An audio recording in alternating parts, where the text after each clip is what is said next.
욥기서 강의 제16강이죠.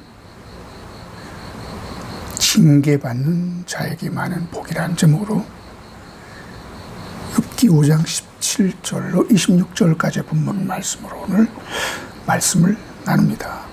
먼저 그럼 욥기 5장 17절로 26절까지 말씀 보겠습니다. 볼지어다 하나님께 징계받는 자에게는 복이 있나니 그런즉 너는 전능자의 징계를 없이 여기지 말지니라. 하나님은 아프시게 하시다가 싸매시며 상하게 하시다가 그의 손으로 고치시나니 6가지 환난에서 너를 구원하시며 7가지 환난이라도 그 재앙이 네게 미치지 않게 하시며 기근 때 죽음에서 전쟁 때 칼의 위협에서 너를 구원하실 터인즉 내가 혀의 채찍을 피하여 숨을 수가 있고 멸망이 올 때에도 두려워하지 아니할 것이라. 너는 멸망과 기근을 비웃음있으며 들짐승을 두려워하지 말라. 들에 있는 들이 너와 언약을 맺겠고 들짐승이 너와 화목하게 살 것이니라. 내가 내 장막에 평안함을 알고 내 우리를 살펴도 잃을 것이 없을 것이며 내 자손이 많아지며 내 후손이 땅의 풀과 같이 될 줄을 네가 알 것이라. 내가 장수하다가 무덤에 이르리니 마치 곡식단을 제때 들어 올림 같으니라. 볼지어다 우리가 연구한 바가 이와 같으니 너는 들어보라. 그러면 네가 알리라. 지금 엘리바스가 욥기 5장에서 징계에 대해서 이야기를 합니다. 그런데 맞는 이야기 같은데 뭔가 좀 문제가 있는 것 같아요. 저도 제목을 징계받는 자의 복이라고 했지만 나중에 보니까 좀 그렇습니다. 왜 그런지 말씀을 들으면 여러분도 이해가 됐을 줄 믿습니다. 욥기서 5장 18절을 들어서 전능자의 징계를 너희는 없이 여기지 말라. 욥에게 이렇게 말합니다. 왜냐하면 하나님은 아프시게 하시다가 싸매시며 상하게 하시다가 그의 손으로 고치시나니. 엘리바스가 징계에 대하여 바른 말을 하는 것 같지만 실은 아닙니다. 17절을 보면 엘리바스의 징계를 왜 받아야 하는지에 대하여 설명이 나타나 있는데요. 볼지어다 하나님께 징계받는 자에게는 복이 있나니 그런즉 너는 전능자의 징계를 없이 여기지 말지니라. 엘리바스는 어떤 사람이라 그랬죠? 인본주의자 그리고 상벌주의자입니다. 잘하면 상을 주고 잘못하면 벌을 내리고 여기서도 상벌주의의 그 개념이 그대로 나타나고 있는 거예요. 징계를 받아야 하나님께 복을 받을 수 있으니까 다시 말씀드리면 벌을 받지 않기 위하여 너는 전능자의 징계를 없이 여기지 말라는 겁니다. 그러나 성경은 누가 징계를 받습니까? 히브리서 12장 6절에 보니까 주께서 그 사랑하시는 자를 징계하시고 그가 받아들이시는 아들마다 채찍질 하심이라 하였으니. 하나님은 그 사랑하시는 자를 징계하신다고 합니다. 무엇을 잘못해서가 아니라 인간은 무지하고 미련하여 하나님의 권면과 양육, 징계를 받으면서 성숙하게 되어 있는 것입니다. 징계를 받으면서 내가 참고 징계를 받아야 하나님이 복을 주신다고 했으니까 열심히 징계를 견뎌내야지, 이런 마음 자세로 징계를 받는다고 여러분 생각해 보세요. 이런 자들이 생각하는 그 복이란 어떤 것입니까? 물질의 복, 자녀의 복, 그리고 잘 되는 복, 세상에서 성공, 출세하는 복, 이런 거 아니겠습니까? 여러분, 징계를 받는다고 하나님이 이런 복을 주시겠다고 어디서 약속했습니까? 언제 약속했습니까? 만일 그렇다면 이런 자들은 어떻게 되겠어요? 복을 바라고 징계를 받게 되면 이럴 때 실망하고 낙심하게 되는 것입니다. 이것은 징계에 대한 바른 생각이 아닙니다. 잠언 3장 11절 12절에 보니까 내 아들아 여호와의 징계를 경히 여기지 말라. 그 꾸지람을 싫어하지 말라. 대저 여호와께서 그 사랑하시는 자를 징계하시기를 마치 아비가 그 기뻐하는 아들을 징계함 같이 하시느니라. 그러나 성경은 하나님이 사랑하시기 때문에 그를 징계하신다고 하는 겁니다. 그래서 징계를 경히 여기지 말고 그 꾸지람을 싫어하지 말라는 거예요. 사랑받기 때문에 징계받는 자는 그 주님의 채찍에 대하여 고맙고 감사한 마음이 들게 되지만 복 받으려는 마음으로 징계받는 자는 내가 참아야 하나님의 복을 주신다고 했지 하면서 이를 악물고 징계의 아픔과 고통을 참아 내려왔지만 여러분, 거기서 감사와 찬양과 사랑이 우러나오겠습니까? 아닙니다. 그저 복받기 위해서 참아내는 인내는 있을지라도 징계하시는 하나님에 대한 감사와 기쁨은 절대로 나오지 않습니다. 속으로 복을 받기 위해서 참아내지만 어떤 경우는 왜 나에게 이런 징계를 하지? 하면서 원망, 불평이 쌓이지 않겠어요? 튀어나오지 않겠어요? 복받기 위한 마음으로 견디어내지만 그 결과가 내 기대에 못 미칠 때는 참지 못하고 원망을 토해내게 되는 있는 것이 인간입니다. 그러나 내가 아직 미숙한 자이기 때문에, 내가 아직 미련한 자이기 때문에 주님의 징계와 도우심이 필요하다라고 인정하는 자, 하나님의 그 징계를 감사하고 달게 받을 수 있는 것입니다. 그리고 그 징계를 받을 때마다 내가 고쳐지고 어긋난 길로 나가려고 하는 내가 바로 잡혀지고 이렇게 될 때마다 주님을 찬송하게 되고 그 변화에 대하여, 그 성숙에 대하여 하나님께 감사하지 않을 수 없게 되는 것입니다. 하나님의 징계는 이러한 효과를 가져오는 것이지.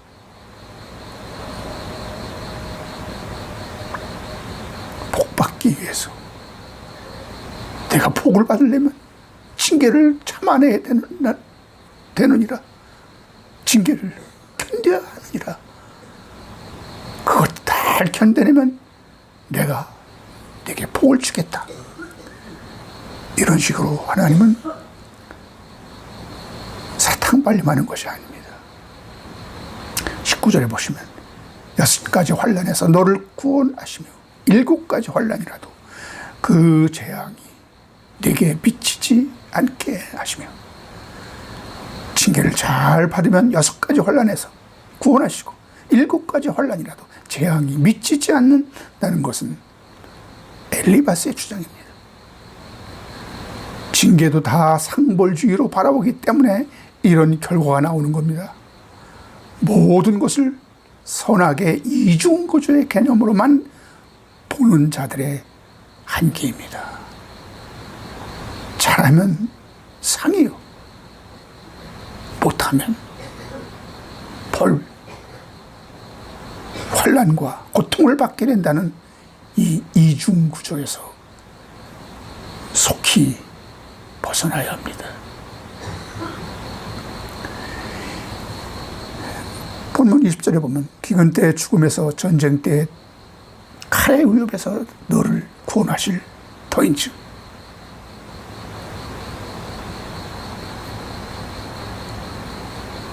누가 징계를 참아내는 자에게 하나님은 이런 복을 주신다는 거예요. 역시 징계를 잘 받으면 하나님이 기근 때에도 칼의 위협에도 너를 구원하시겠다는 이런 주장입니다. 이것은 완전히 조건부의 복이죠. 하나님이 언제 이런 약속을 하셨습니까? 그러면 기근을 당하는 이들은 다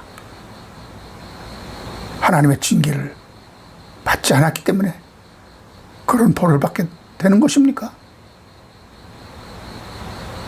27절에서도 볼지어다 우리가 연구한 바와 같이 이와 같으니 너는 들어보라. 그러면 내가 알리라.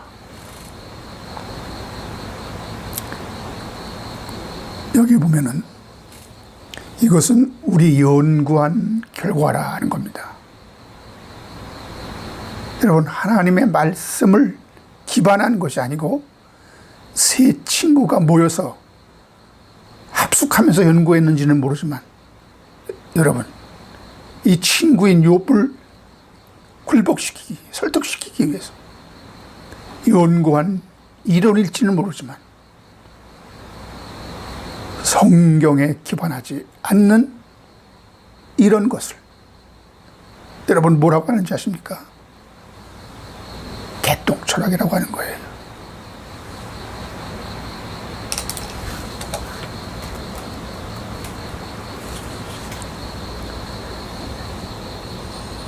여러분, 제일 무서운 징계는 무엇인지 아십니까? 징계 받지 않는 겁니다. 히브리서 12장 8절에 징계는 다 받는 것이거늘 너에게 없으면 사생자요 친아들이 아니니라 라고 되어 있습니다.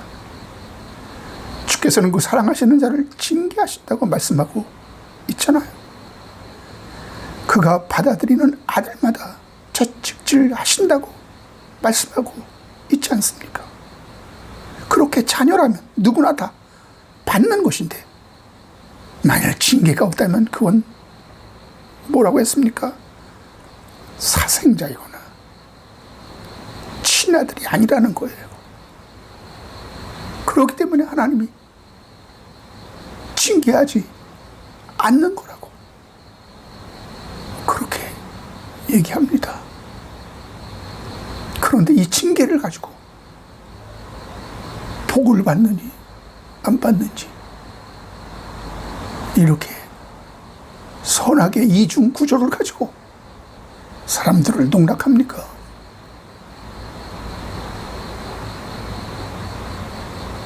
여기서 친아들이 아니라는 것은 약속의 자녀가 아니라는 겁니다. 여러분 잘 아시는 바와 같이 구약에 하나님의 자녀인 이삭과 그 종인 하갈에게서 난 이스마엘이 있었죠. 그런데 이스마엘은 종의 자식입니다.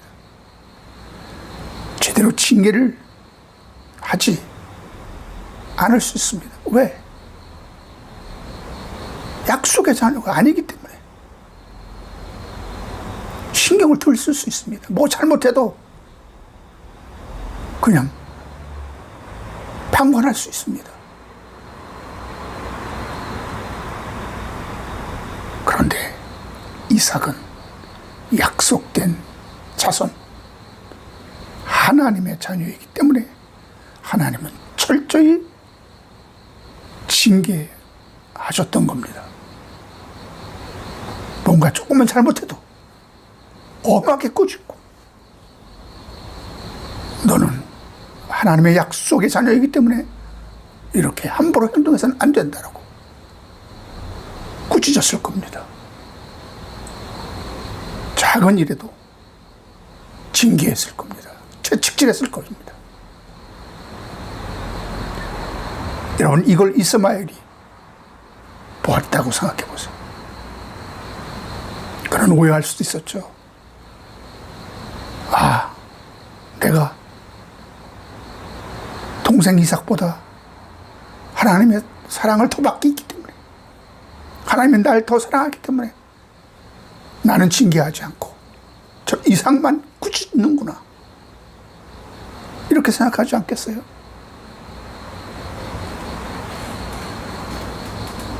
그러나 그것은 그가 하나님의 사랑받는 친 자녀였기 때문에 아주 철저하게 징계하셨다는 증거입니다.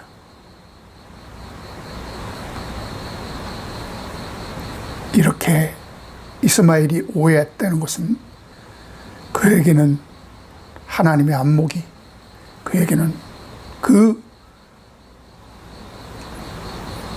상황을 바로 볼 수 있는 그런 하나님의 지혜가 없었다는 거죠. 그가 자신은 종의 자식이고 동생 이삭은 약속의 자손이라는 것을 그가 진정 알았다면,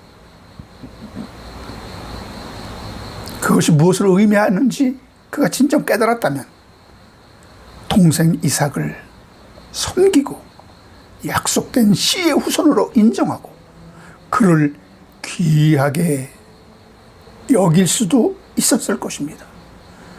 아마 그렇다면 이야기가 달라졌을 수도 있겠다 하는 겁니다. 이와 비슷한 일이 에서와 야곱에게서도 똑같이 나타나죠. 형인 에서에게 네 동생을 섬겨야 된다, 형이 동생을 섬겨야 된다.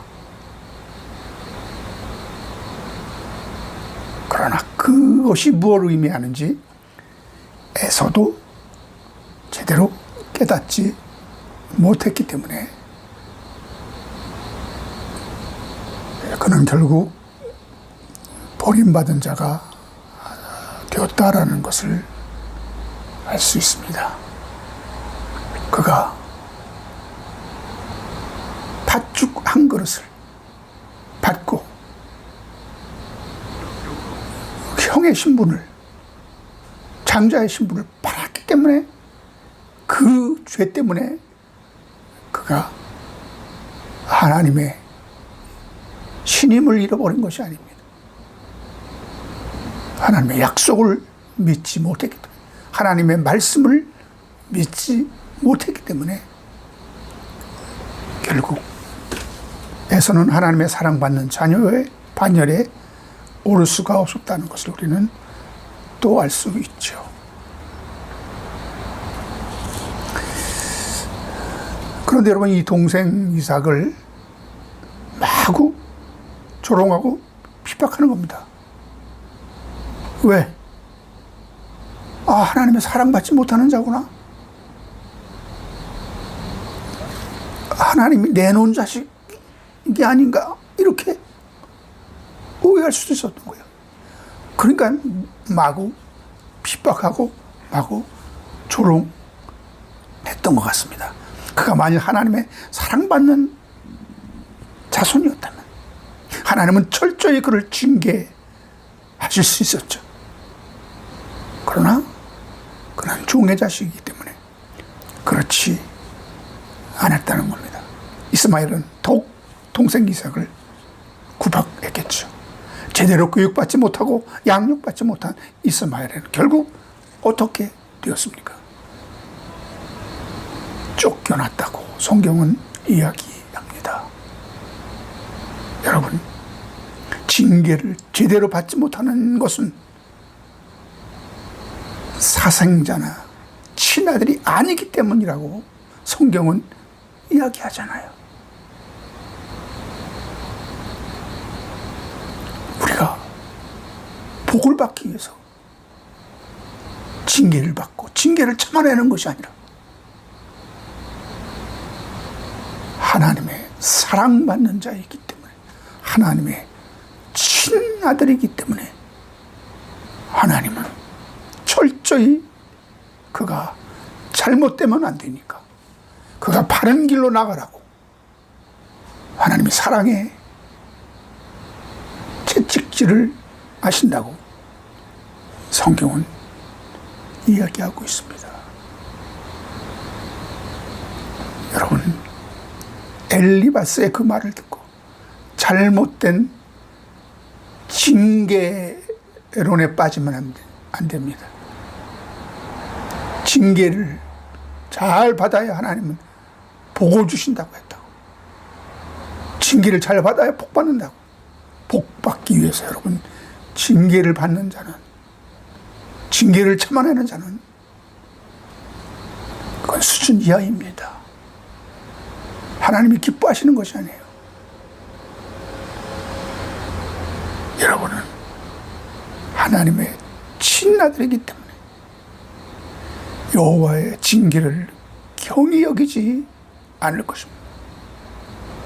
그분의 꾸지람을 싫어하지 않게 될 줄로 믿습니다. 아멘. 기도하겠습니다.